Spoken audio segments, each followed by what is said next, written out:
क्या तक हुआ था तुम लोग का देखा? केमिस्ट्री में चैप्टर खत्म हो गया था? कौन चैप्टर खत्म हुआ था? स्ट्रक्चर ऑफ एटम खत्म हो गया?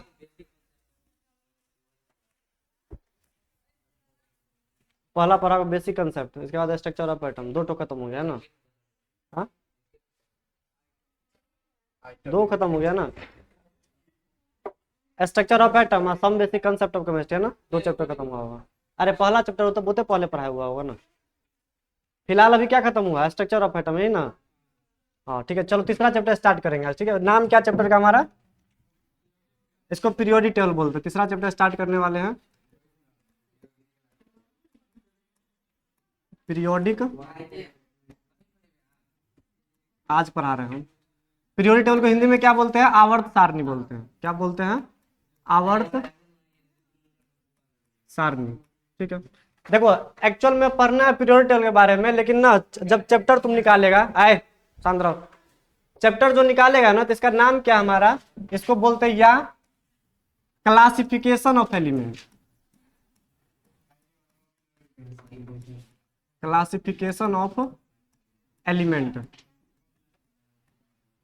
तो देखो दो तरीके से बोल सकते हैं, क्लासिफिकेशन ऑफ एलिमेंट या क्या बोलते हैं periodic table. Classification of element कहने का मतलब क्या होता है? तत्वों का वर्गीकरण।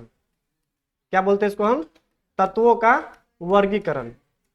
मतलब जो हम आवर्त सारणी देखते हैं, उस आवर्त सारणी में क्या होता है, एलिमेंट को ना वर्गीकृत किया गया है। जो जो एलिमेंट सेम गुण दिखाता है उसको ना एक एक ग्रुप में रखा गया। जैसे अगर मॉडर्न पीरियोडिक टेबल कोई देखा होगा, अभी जो पीरियोडिक टेबल जो होता है हमारा, वो एक से लेकर ना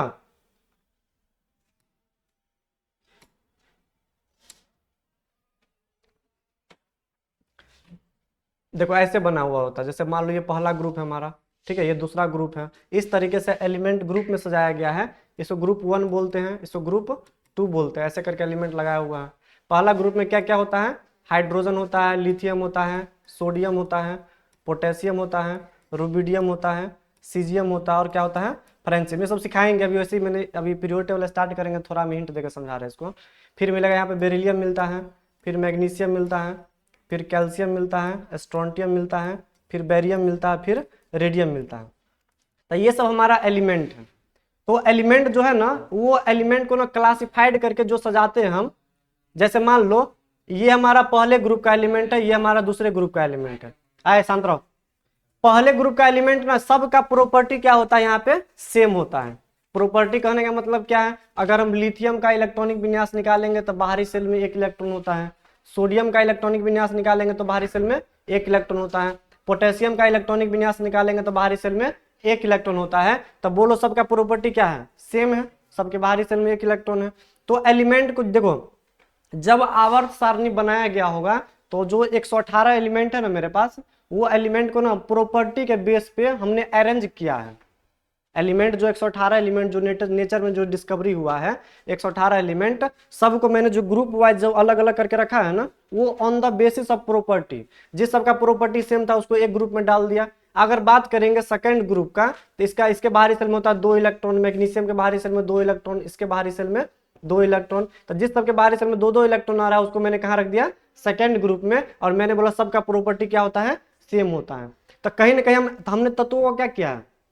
क्लासिफिकेशन किया है, वर्गीकरण किया है। मतलब जो जो सेम सेम गुण दिखाता है सबको मैंने अलग अलग ग्रुप में रख दिया है। तो बताओ ये हमारा आवर्त सारणी है। बताओ आवर्त सारणी को हम ऐसे लिख सकते हैं ना, क्लासिफिकेशन ऑफ एलिमेंट, तत्वों को वर्गीकृत करके लगाया गया है। जिस सबका प्रॉपर्टी सेम था उसको सेम ग्रुप में डाल दिया गया है। इसी को बोलते हैं हम लोग क्लासिफिकेशन ऑफ एलिमेंट, या हम शॉर्ट में क्या बोलते हैं? पीरियोडिक टेबल के नाम से जानते हैं। ठीक है, अब ये जो पीरियोडिक टेबल जो है हमारा, सुनो एक मिनट, ये इसी चैप्टर को पढ़ना है हमको, पूरा पीरियोडिक टेबल के बारे में बात करना है यहाँ पे। अब ये जो आवर्त सारणी जो अभी हम लोग देख रहे हैं, वो एक ही बार में तो बन के नहीं आ गया होगा। इतिहास 200 साल लगा है, 300 साल लगा है। जैसे जैसे एलिमेंट आएगा फिर लास्ट में जाके हमारा मॉडर्न पीरियोडिक टेबल बना है। तो इतिहास क्या है? तो थोड़ा इतिहास के बारे में जानते हैं। देखो तो ये पीरियोडिक टेबल बनने का हिस्ट्री क्या है? अभी लिखना नहीं कुछ, पहले समझाने दो हमको। ये ना जो अभी हम पीरियोडिक टेबल देखते हैं वो एक बार में बन के नहीं आया है। वो 200 साल पहले से कहानी चल रहा है पीरियोडिक टेबल बनाने का। तो इसका इतिहास क्या समझते हो? सुनो, सबसे पहले 1800 ईस्वी का बात करते हैं। कितना 100 ईस्वी का? 1800 ईस्वी का, मतलब 250 साल पहले जाएंगे हम। तो 1800 ईस्वी में जो मेरे पास जो एलिमेंट का जो डिस्कवरी हुआ था, वो कितना एलिमेंट का डिस्कवरी हुआ था? 31 एलिमेंट का। क्योंकि जैसे जैसे टाइम बढ़ता गया एलिमेंट का और डिस्कवरी होता गया। अभी मॉडर्न में 2023 का बात करते हैं, 24 का बात करते हैं, तो 118 एलिमेंट है। लेकिन 1800 ईस्वी में कितना एलिमेंट था हमारे पास? 31 एलिमेंट था। ठीक है, जैसे जैसे टाइम बढ़ता गया, जब 1865 ईस्वी तक हम पहुंचे, ठीक है, तो मेरे पास एलिमेंट बढ़ के कितना हो गया? 63 एलिमेंट हो गया। कितना एलिमेंट हो गया? 63 एलिमेंट। ठीक है, 1800 में था 31 एलिमेंट, 1865 तक आते आते 63 एलिमेंट हो गया। जैसे जैसे टाइम बढ़ता गया था और एलिमेंट आता गया। जब हम 2024 का बात करते हैं, ठीक है, तो कितना एलिमेंट अभी तक हो गया है? 118 एलिमेंट हो गया है ना। ऐसे करके एलिमेंट बढ़ रहा है। ठीक, ये हमारा हिस्ट्री है, एलिमेंट का आने का हिस्ट्री है। अब ये हिस्ट्री अगर एलिमेंट के आने का यहाँ पे है, तो देखो 1800 ईस्वी में ऐसा चल रहा था प्रथा वहां पे कि उस समय क्या प्रथा चल रहा था 1800 ईस्वी के आसपास में, कि जो मेरे पास 31 एलिमेंट है ना, सबको क्या करते हैं हम याद कर लेते हैं कि कौन कौन एलिमेंट कौन कौन सा गुण दिखाता है। मतलब ऑक्सीजन के साथ रिएक्शन करके कौन एलिमेंट क्या बना रहा है, कोई एलिमेंट ऑक्सीजन के साथ रिएक्शन करके क्या बना रहा है। तो उस समय ये प्रथा चल रहा था 1800 ईस्वी में। उस समय मेरे पास आवर्त सारणी नहीं था। उस समय में मेरे पास आवर्त सारणी का खोज नहीं हुआ था। तो पहले क्या कैसा प्रथा चल रहा था कि 31 को एलिमेंट है, हम सबको क्या करेंगे? याद कर लेते हैं। 31 एलिमेंट को याद कर सकते हैं, 30-35 को एलिमेंट तक याद कर सकते हैं। ठीक है, तो उस समय ये पता था कि जो जो एलिमेंट है सबको हम याद करते हैं कि कौन कौन एलिमेंट कौन सा गुण दिखाता है। ठीक है, तो मैंने बोला चलो सही याद कर लेंगे। जैसे जैसे टाइम बढ़ता गया तो एलिमेंट देखो बढ़ता जा रहा है। हमारे पास 31 से कितना हो गया? 63 एलिमेंट। अब 63 एलिमेंट को अलग अलग याद करना क्या संभव है? अगर 10 रहेगा, 20 रहेगा, 30 तक चलो याद कर सकते हैं हम। अब आ गया 65 एलिमेंट मेरे पास। अब सबको अलग अलग याद करना संभव नहीं है। तो जैसे ही एलिमेंट इंक्रीमेंट हो रहा है तो पीरियोडिक टेबल बनाना स्टार्ट हुआ कि जो जो एलिमेंट सेम गुण दिखाएगा उसको हम एक जगह रखेंगे। ठीक है, तो ये प्रथा चलने लगा पीरियोडिक टेबल बनाने का। पीरियोडिक टेबल कब से बनाने जाने लगा? 1800 ईस्वी में 31 एलिमेंट था, मैंने बोला चलो याद कर लेंगे। 1865 तक आते थे, कितना एलिमेंट हो गया? 63 एलिमेंट। अब याद करना संभव नहीं है। अब मेरे पास एक टेबल बना के तुमको रखना पड़ेगा, जिस टेबल में एक ग्रुप में एलिमेंट का प्रॉपर्टी क्या होता है? सेम होता है, ऐसा बनाना पड़ेगा। ठीक है, तो या मेरे पास जो है ना, तो जो सबसे पहले जो टेबल बनाने के लिए आए थे, सबसे पहले जो हमारे पास जो साइंटिस्ट आए थे, उस साइंटिस्ट का नाम क्या था? डोवरेनर। तुम लोग पढ़ा होगा 9th क्लास में, डोवरेनर्स ट्राइड्स लॉ पढ़ा ना, डोवरेनर्स का तिर्यक नियम, डोवरेनर का तिर्यक नियम। सबसे पहले यही साइंटिस्ट थे जो 1817 ईस्वी में आए थे। कितना ईस्वी में आए थे? 1817 ईस्वी में। इन्होंने ना एक अपना आवर्त सारणी बनाया था। क्या बनाया था इन्होंने? अपना आवर्त सारणी बनाया था। उस आवर्त सारणी में उन्होंने क्या किया था? एलिमेंट को अरेंज करना स्टार्ट किया था। सबसे पहले यही साइंटिस्ट थे जिन्होंने आवर्त सारणी बनाना स्टार्ट किया। उसका नाम क्या है? डोवरेनर। इसको बोलते हैं डोवरेनर्स का ट्राइड्स लॉ बोलते हैं। तो देखो ओवरऑल मैंने क्या क्या पढ़ा, सुनो। ये जो आवर्त सारणी है वो एक ही बार में नहीं आया होगा। 1800 ईस्वी में 31 एलिमेंट था, टाइम बढ़ता गया 63 एलिमेंट हो गया। तो जैसे जैसे एलिमेंट बढ़ रहा था सबको याद करना संभव नहीं था। तो मैंने क्या किया, इसको मैंने कैटेगराइज करना स्टार्ट किया। और सबसे पहले कौन साइंटिस्ट आए थे? डोवरेनर आए थे। इन्होंने अपना आवर्त सारणी बना के दिया था। अब सुनो तो एक मिनट, जैसे मान लो हमने कोचिंग पढ़ाना स्टार्ट किया, ठीक है, तो जब शुरू शुरू में हम आए तो मान लो मेरे पास 10 स्टूडेंट है। कितना स्टूडेंट है? 10 स्टूडेंट है। ठीक है, तो मैंने बोला 10 स्टूडेंट है तो उसमें हम सबको याद कर लेंगे किसका नाम क्या है ना। अरे 10 स्टूडेंट है तो हम नाम याद कर सकते हैं कि कौन कहाँ का स्टूडेंट है, बासोपट्टी का कि परसा का कि मनमोहन का है, याद कर सकते हैं। 10 स्टूडेंट रहेगा तो ठीक है।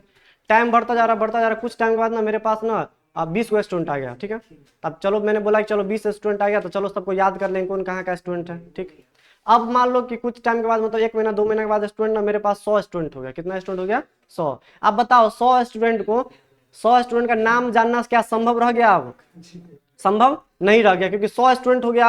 अब सबका नाम जानना संभव नहीं है। तो मैंने क्या क्या, सुनो, आए लड़का है क्या डिस्टर्ब तुम कर रहा है? पीछे क्या देख रहा तुम?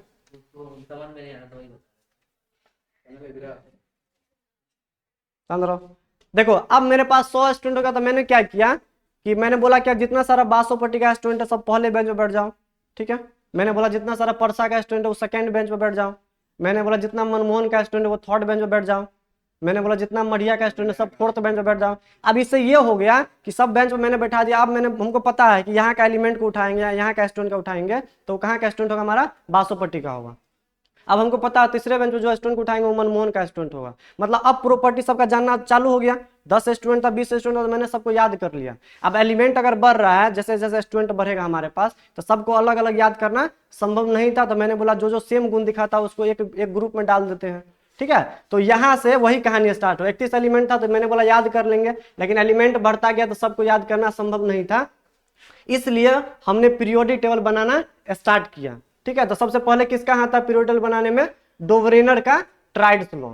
ठीक है, ये आया था, डोवरेनर साहब आए थे वहां पे, इन्होंने पीरियोडिक टेबल बनाया था। ठीक है, तो चलो अब लिखते हैं क्या क्या पढ़ना है, तो वो पहले लिखेंगे फिर हम चैप्टर स्टार्ट करेंगे। ठीक है, ये हमारा इतिहास को थोड़ा मैंने दिखा दिया यहाँ पे, अभी लिखाएंगे बाद में। चलो अब टॉपिक पहले लिख लेते क्या क्या पढ़ना है, देखो तो। चलो पहला इसमें स्टार्ट करते हैं इंट्रोडक्शन।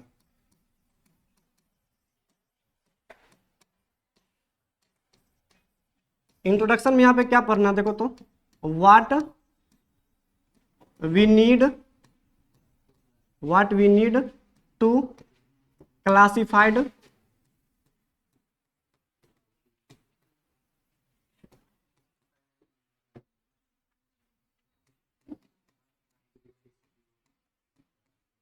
एलिमेंट्स।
आए संद्रो।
एक मिनट रुको, ऊपर कर देंगे, नीचे कर देंगे इसको हम लास्ट में।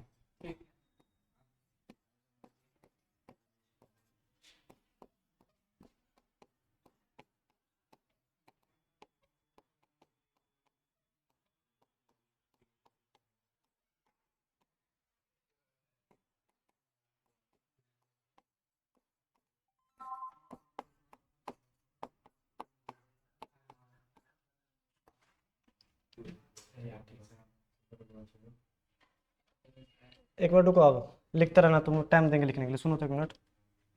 चलो यहीं से चैप्टर स्टार्ट हो रहा है हमारा। देखो तो पीरियोडिक टेबल, आवर्त सारणी के बारे में बात करेंगे, या इसको बोलते हैं क्लासिफिकेशन ऑफ एलिमेंट, तत्वों का वर्गीकरण। ठीक है, पहला मेरे पास इंट्रोडक्शन हमने स्टार्ट किया। यहाँ पे इंट्रोडक्शन में क्या क्या पढ़ना है सुनो।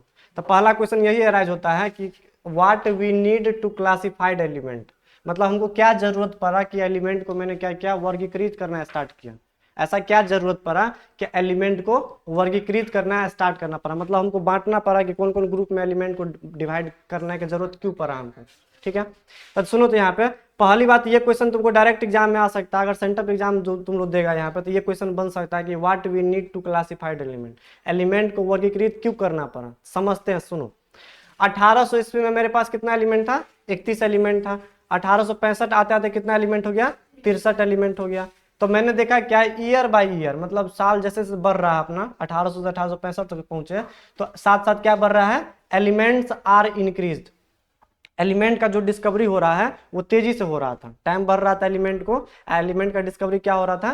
तेजी से हो रहा था, मतलब एलिमेंट्स आर इंक्रीज्ड, एलिमेंट बढ़ रहा था। ठीक है, it was almost impossible to study, मतलब लगभग ना अध्ययन करना अब एलिमेंट का संभव नहीं रह गया था। मतलब यहाँ पे अध्ययन करने से रिलेटेड ये भी है कि मेमोराइज, मतलब याद करना। स्टडी कहने का मतलब यहाँ पे स्टडी की जगह पर हम मेमोराइज भी लिख सकते हैं, मतलब याद रखना लगभग असंभव हो गया था। Such a large number of element, देखो क्या हो गया, क्या लिखे थे यहाँ पे हम, that's why elements are classified. Large number था यहाँ पे, NUMBER। चलो समझते हैं, सुनो। देखो एलिमेंट बढ़ रहा था, इट वॉज ऑलमोस्ट इम्पॉसिबल, लगभग असंभव हो गया था, टू स्टडी, अध्ययन करना या याद रखना, such a large number of element, मतलब लार्ज नंबर ऑफ एलिमेंट, मतलब एलिमेंट तेजी से बढ़ रहा था, हमारा एलिमेंट बढ़ रहा था, तो उसको याद रखना लगभग असंभव हो गया था। दैट्स वाई कहने का मतलब यही रीजन है कि एलिमेंट को क्या करना पड़ा? क्लासिफाइड करना पड़ा। सिंपल सा है हमारा। 1800 ईस्वी में 17 कितना एलिमेंट था? 31 एलिमेंट। 65 तक आते आते 63 एलिमेंट हो गया। ईयर बाय ईयर इंक्रीज कर रहा था एलिमेंट, तो लगभग याद रखना उतने सारे एलिमेंट का संभव नहीं रह गया था। तो मैंने क्या किया, एलिमेंट को जो जो सेम गुण दिखाता है उसको मैंने कैटेगराइज करना स्टार्ट कर दिया। ठीक है, अब ये जो जो एलिमेंट को जो कैटेगराइज करना स्टार्ट किया होगा, तो ये डायरेक्ट ना, अभी मॉडर्न पीरियोडिक टेबल इतना बड़ा सा जो देखते हैं वो एक ही बार में नहीं आ गया होगा। पहले साइंटिस्ट आया होगा, फिर उसका कुछ गलत हुआ होगा तो फिर सही किया गया होगा, फिर उसको गलत हुआ फिर सही किया गया होगा। ऐसे करते करते हम जो अभी बड़ा सा जो आवर्त सारणी देखते हैं वो हम देखते हैं अभी हम। तो उसका इतिहास क्या है, तो मैंने वही लिखा, देखो आगे। अब जो एलिमेंट को जो क्लासिफाइड किया गया ना, उसका कुछ इतिहास है। क्या है? इतिहास। 200 साल पहले क्या क्या सोचा गया होगा वो सब है। ब्रीफ मतलब होता है संक्षिप्त। अब उतना डिटेल से नहीं पढ़ना, हमको संक्षिप्त में पढ़ना है बात सबको। तो मैंने क्या लिखा, ब्रीफ हिस्ट्री, मतलब संक्षिप्त इतिहास के बारे में बात करेंगे। ऑफ क्लासिफिकेशन ऑफ एलिमेंट, तत्वों का जो वर्गीकरण का जो संक्षिप्त इतिहास है वो क्या है। तो सबसे पहले जो साइंटिस्ट आए थे एलिमेंट को सजाने के लिए, उसका नाम क्या था? डोवरेनर। क्या था? डोवरेनर। तुम लोग 9-10 क्लास में पढ़ा होगा डोवरेनर का तिर्यक नियम, कोई बिहार बोर्ड से होगा तो पढ़ा होगा, उसमें 9-10 क्लास में पढ़ाया जाता है। डोवरेनर का तिर्यक नियम 1817 ईस्वी में दिया हुआ था। फिर सेकेंड नंबर पे जो साइंटिस्ट आए थे उसका नाम क्या था? न्यूलैंड। क्या नाम था? न्यूलैंड। उन्होंने अपना एक लॉ दिया, तो उसको बोलते हैं न्यूलैंड्स लॉ ऑफ ऑक्टेव, मतलब बोलते हैं न्यूलैंड का अष्टक नियम बोलते हैं इसको हम। कितना ईस्वी में आया था ये? 1865 में। फिर आए तीसरे नंबर पे आए लूथर मेयर का कर्व। लूथर मेयर एक साइंटिस्ट का नाम था, उन्होंने एक ग्राफ बना के एलिमेंट को अरेंज करना स्टार्ट किया था। कितने ईस्वी में? 1868 में। फिर इसके बाद चौथे नंबर पे कौन साइंटिस्ट आए थे? मेंडलीव। अब मेंडलीव बड़ा फेमस था यहाँ पे, तो हम पढ़ेंगे मेंडलीव का आवर्त सारणी क्या है। कितने ईस्वी में था ये? 1869 में। फिर पांचवा नंबर पे आया हमारा मॉडर्न पीरियोडिक टेबल। कितना ईस्वी में आया? 1913 ईस्वी में। मतलब जो आवर्त सारणी जो बना है ना वो 1913 से चल रहा है। तो ये सब हमको इतिहास पढ़ना है, जबकि ज्यादा किसके बारे में बात करना है हमको? ये मॉडर्न पीरियोडिक टेबल के बारे में, जिसमें पूरा 118 एलिमेंट मेरे पास अरेंज है। देखो इस समय ना कुछ गलती था तभी तो आगे बढ़ा है। अगर ये सही रहता तो हम यही पढ़ के खत्म कर देते हैं पीरियोडिक टेबल को, लेकिन ये पढ़ के हम देखेंगे इसमें कुछ गलती है तो फिर आगे बढ़ेंगे। फिर ये पढ़ेंगे देखेंगे इसमें भी कुछ गलती था तो आगे बढ़ेंगे, इसमें भी कुछ गलती था तो आगे बढ़ेंगे, इसमें भी कुछ गलती था तो आगे बढ़ेंगे, और फाइनली मेरे पास पांचवें नंबर पर जो आएगा वो सबसे 100% क्या होगा? हमारा सही होगा। ठीक है, चलो जल्दी लिख लो तो इसको, फिर आगे बढ़ते हैं। अभी हम सबको दिख रहा है ना? लिखो जल्दी।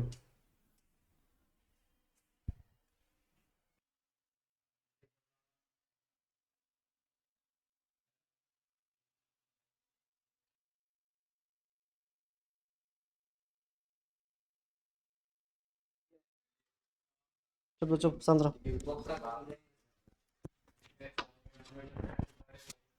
देखो तो इसका नाम क्या था, डोवरेनर का ट्राइड लॉ। ट्राइड मतलब क्या होता है, त्रियक। ट्राइड मतलब क्या होता है, त्रियक, मतलब तीन चीज से कुछ रिलेटेड है। यहाँ पे आए, उठो तुम यहाँ से, यहाँ बैठ, यहाँ बैठो, यहाँ बैठो, तो शांत रहो, शांत रहो, हल्ला मत करो, तुम डिस्टर्ब मत करो उसको, बैठने दो उसको। देखो तो डोवरेनर का ना त्रियक नियम था। ट्राइड मतलब होता है त्रियक और लॉ मतलब नियम। और ट्राइड त्रियक कहने का मतलब ना तीन चीज से कुछ रिलेटेड है, तीन से रिलेटेड टर्म है। समझते क्या है, इन्होंने जब अपना लॉ दिया था कितने ईस्वी में दिया था, 1817 ईस्वी में।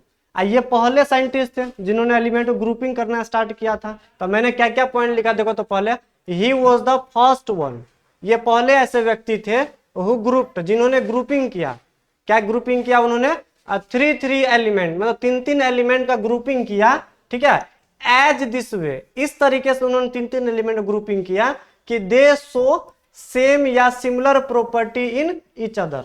ग्रुपिंग करने का मेन मकसद क्या था, तीनों का प्रॉपर्टी क्या होना, सेम होना, ठीक है। अब एलिमेंट बढ़ रहा था भाई, ऐसे कुछ करना पड़ेगा, ग्रुप बना के रखना पड़ेगा कि जो जो एलिमेंट सेम गुण दिखा रहा है तो डायरेक्ट वहां से उठा ले हम एलिमेंट को, है ना।